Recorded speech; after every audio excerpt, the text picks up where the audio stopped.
बात यह है, हम उससे रिक्वेस्ट करेंगे आगे कि इस तरह की बात मत करो।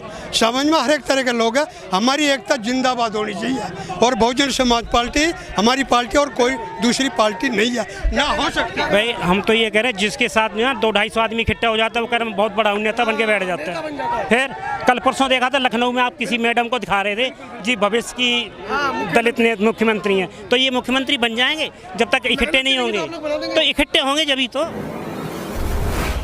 गाजियाबाद में उपचुनाव है। आज़ाद समाज पार्टी के प्रत्याशी सतपाल चौधरी मेरे साथ हैं। आज 21 अगस्त है, भारत बंद की कॉल दी गई थी।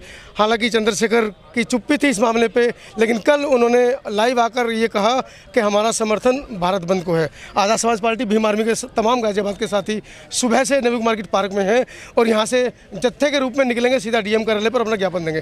कैसे देख रहे हैं इस पूरे भारत बंद को? डीएम कार्यालय पर सीधे नहीं जाएंगे हम लोग, बाजार से होते हुए जाएंगे, बाजार से होते हुए जाएंगे पूरे गाजियाबाद में। हाँ, पूरे गाजियाबाद में डीजे ढोल नगाड़ों के साथ जाएंगे।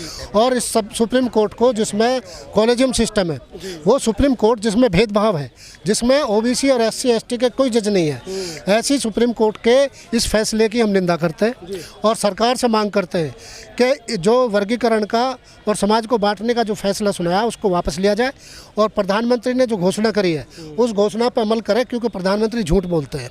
वो उन्होंने पहले जाट समाज को भी आश्वासन दिया था जब ओबीसी का आरक्षण था, लेकिन वो आज तक लागू नहीं हुआ, तो इन पर कोई भरोसा नहीं है। इसलिए आज ये पहले चरण में जो सामाजिक संगठनों ने कॉल दी है उसको आज आज़ाद समाज पार्टी और भीम आर्मी अपना समर्थन देकर इस आंदोलन की आज शुरुआत कर रही है, नींव रख रही है। और 11 सितंबर को नई दिल्ली में भाई चंद्रशेखर आज़ाद जी सांसद जी के नेतृत्व में इस आरक्षण की मांग को लेकर हम मांग करेंगे कि जातिगत जनगणना जो पूरी करो और जो शिक्षा का आपने व्यवसायीकरण किया हुआ उसको बंद करो और जो सरकारी प्रतिष्ठान जहां से आरक्षण मिलता है जो बेचे हैं आपने उनको वापस करे सरकार, उनको अधिग्रहण करे और फिर तमाम समाजों को, तमाम वर्गों को समान रूप से जितनी संख्या बारी उतनी उसकी हिस्सेदारी के आधार पर आरक्षण को लागू करें। एक सवाल लूँगा, पहले दर्शकों को बता दूं कि दिल्ली में लगभग 12:30 बजे चंद्रशेखर भाई अपने लाभ लश्कर के साथ पहुँच रहे जंतर मंतर। आप लोग जो खबर देख रहे हैं वो पहुँचे दिल्ली के लोग। छोटे भाई ये कह रहे हैं, अनुसूचित जाति के छोटे भाई ये कह रहे हैं कि बड़े भाई तो उस मुकाम पर पहुँच गए हैं, अब अगर सरकार चाहती है कि हम उस मुकाम पर पहुँच जाएँ तो बड़े भाइयों को क्या दिक्कत है? नहीं, दिक्कत तो कुछ भी नहीं है, लेकिन पहले जातिगत जनगणना तो हो, कितनी संख्या है उनकी, फिर उनमें शिक्षा का क्या अधिकार है, ये वो अभी समझ 66 जातियाँ हैं। हाँ, अनुसूचित जाति में 66 जातियाँ, फिर एनएफएस का उनको मालूम नहीं है ना। सरकार जो है इसको कह देगी कि भाई ये तो योग्य नहीं है, उसको जो जनरल में डाल देती है, तो ये तो आरक्षण को खत्म करने की साजिश है। इस साजिश के खिलाफ ये आंदोलन है, इसमें उन्हें शरीक होना चाहिए, भाग लेना चाहिए। हम लोग इस चुनाव के बहाने, हमारा ये आंदोलन है, इस चुनाव के बहाने हम लोग गली गली जा रहे हैं, नुक्कड़ सभाएं कर रहे हैं, समझाने का प्रयास कर रहे हैं कि भाई ये आरक्षण को खत्म करने की साजिश है। ये वही भारतीय जनता पार्टी की सरकार है जिस सरकार में मनीषा वाल्मीकि का रेप के बाद उसकी हत्या हुई और हत्या होने के बाद में रात को 12 बजे डीजल डाल, मिट्टी का तेल डाल के उसको जला दिया गया। और अब वही न्यायालय है जिसने उसको न्याय नहीं दिया मनीषा वाल्मीकि को। तो हम समझाना चाहते हैं कि आप ऐसे लोगों के चक्कर में मत आओ, ये बहुत ही साजिशखोर लोग हैं। आप भारतीय जनता पार्टी को अभी नहीं समझे हो, हम लोग एससी के और कुछ लोग समझ गए हैं, जो समझ गए हैं आप अलग थलग मत हो, आप उन्हीं के साथ एकजुट रहो। तो आप गाजियाबाद के जनप्रिय नेता भाई चौधरी जी, सतपाल चौधरी जी, इनके विचार से कहाँ तक सहमत है कमेंट सेक्शन में जरूर लिखिएगा। धन्यवाद। कैसे देख रहे हैं भारत बंद को, क्योंकि महिलाओं के बिना कोई भी आंदोलन वर्तमान में बहुजन समाज का सार्थक नहीं हो सकता। बिल्कुल, आज जो आप देख रहे हैं बाहर देखिए कितने लाखों की संख्या में गाजियाबाद में लोग इकट्ठा हुए हैं और यहाँ पर भी अभी पहले तो श्रद्धांजलि दी, बाबा साहेब को आदरांजलि दी और उसके बाद क्योंकि बाबा साहेब ने हमको ये राइट दिलाया था और राइट भी कोई भीख में नहीं मिला था, ये हमारा संघर्षों के बाद मिला था बाबा साहेब ने, बल्कि कम्युनल अवार्ड जो हमको मिला था उसके बदले में इन लोगों ने कहा कि अगर हमने इनको डबल वोट का अधिकार दे दिया तो राज इन्हीं का होगा। इसीलिए उस इतने बड़े अधिकार को, क्योंकि बाबा साहेब तो गोलमेज सम्मेलन से हमारे लिए डबल वोट का अधिकार लेकर आए थे कि इस देश में हमारा शासन होगा, और लेकिन इन लोगों ने वो चीज़ मानी नहीं और उसी के लिए पूना पैक्ट हुआ और पूना पैक्ट में हमको ये आरक्षण मिला। तो अगर हमको वो आरक्षण मिला है तो फिर इनके पेट में दर्द क्यों होता है? लेकिन उसके बावजूद भी 25% की राजनीतिक भागीदारी के बावजूद आपके लोग संसद में हैं, विधानसभा में हैं, कहाँ हैं, आवाज़ नहीं उठाते। अब देखिए सर, सबसे बड़ी बात क्या है कि जो लोग संसद में बैठे हैं ना, उनको अपनी कुर्सी प्यारी है, उनको समाज से कोई लेना देना नहीं है। यदि वो आवाज़ उठाते तो आज भारत बंद करने की नौबत नहीं आती, लेकिन वो लोग आवाज़ नहीं उठाते। और सबसे बड़ी बात आप ये देखिए कि जब बाबा साहेब ने हमको आरक्षण दिलाया, आज किसी भी गवर्नमेंट ऑर्गेनाइजेशन को किसी भी उठाकर देख लीजिए कि वहाँ पर मैक्सिमम लोग आपको कौन से मिलेंगे। हमारे समाज के तो इक्का दुक्का लोग होते हैं, और वो भी 4th ग्रेड में होते हैं ज़्यादातर। झूठ बोल रही हैं, छोटे भाई कह रहे हैं सारा आरक्षण आप लोग खा गए। हाँ, तो ये तो लड़ाने की है। जो सुप्रीम कोर्ट ने जो जातिगत वर्गीकरण पे जो इसको बांटने का जो फरमान सुनाया है, वो सिर्फ हमारे SC ST OBC को लड़ाने का एक षड्यंत्र है। और हमारे लोगों को SC ST OBC को ये समझना पड़ेगा, क्योंकि हमको अपना आरक्षण, अब देखिए बहुत सारे लोग हैं जो अब पढ़ेगा वो आगे बढ़ेगा, अब जो पढ़ेगा ही नहीं, मान लिया बहुत सारे आदिवासी भाई मेरे ऐसे हैं जो नहीं पढ़ते, जिनको जो गरीब हैं, जो व्यवस्था जो इतनी मतलब स्कूल भी नहीं है, इतने गरीब हैं कि वो नहीं पढ़ पाते, तो फिर वो आरक्षण का लाभ कैसे लेंगे?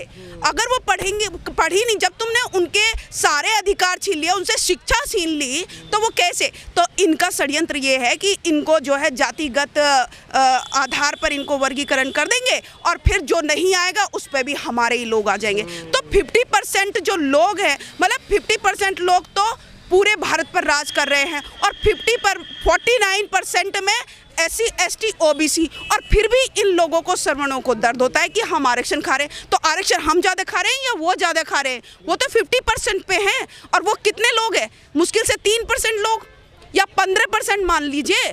15% लोग तो हैं 50% पे, और हमारे मतलब 85% लोग हैं 49 पे।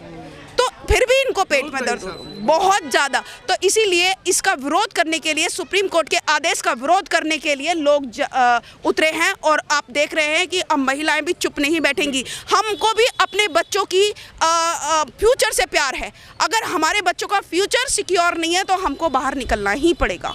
हमको अपनी संवैधानिक रूप से, संवैधानिक तरीके से अपनी आवाज़ को उठाना पड़ेगा। अगर हमारे सांसद आवाज़ नहीं उठा रहे हैं तो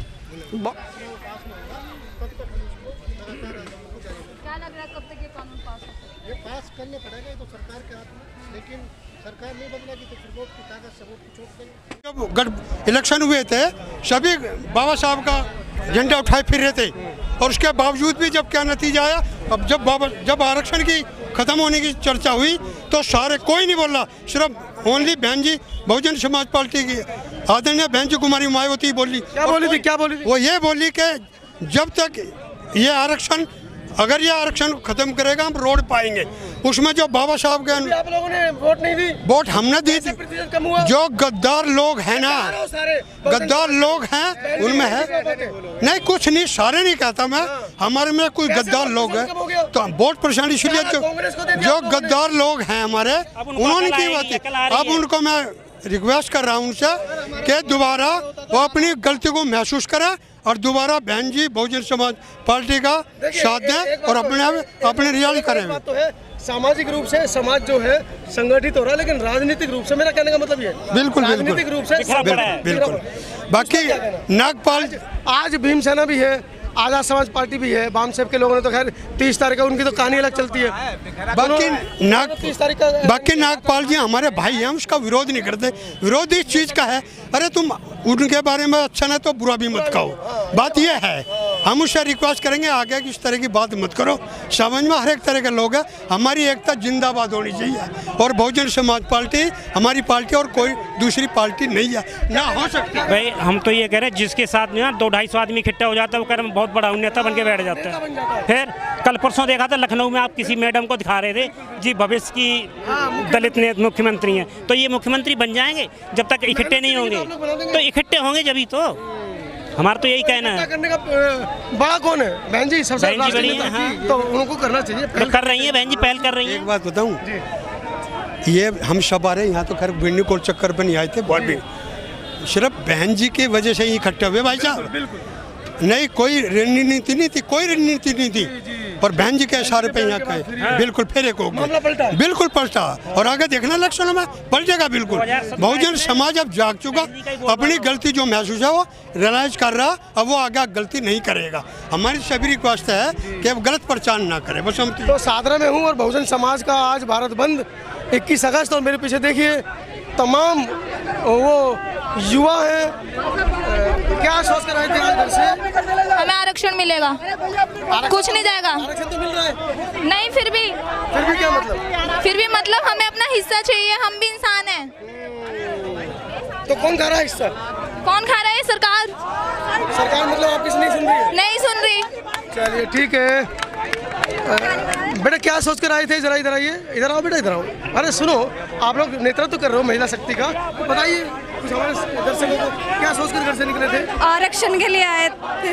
तो क्या किस तरह की खबर आपको मिली है कि आरक्षण छीन रहा है? आरक्षण को छीन रहा है, कोर्ट में हमारी बातें नहीं सुनी जा रही, इसी वजह से। चलिए इतनी बड़ी बात ही काफ़ी है कि हमारा आरक्षण छीन रहा है। कुछ और बेटियां हैं, क्या सोचकर घर से निकले थे आज?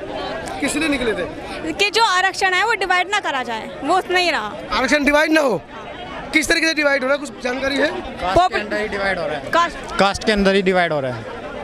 तो ऐसा तो पहले भी हुआ है, ओबीसी वही तो, लेकिन 2004 में जो हुआ था, सुप्रीम कोर्ट ने ये कहा था कि ये समानता के खिलाफ है, लेकिन आज उन्होंने फिर वही किया है, मतलब उसको मान्यता दे दी गई है। जो तो अगर छोटे भाइयों को कुछ फायदा मिल जाएगा तो आप बड़े भाइयों को क्या दिक्कत है?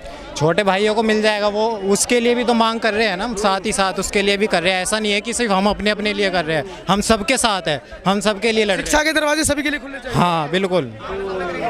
एक बहुत बड़ा मुद्दा है कि जो समाज आरक्षण में वर्गीकरण का पक्ष ले रहा है, तो कहीं ना कहीं उस समाज को शिक्षा के प्रति भी सचेत होना होगा और अपने शैक्षणिक अधिकारों के लिए भी उसको आगे आना होगा।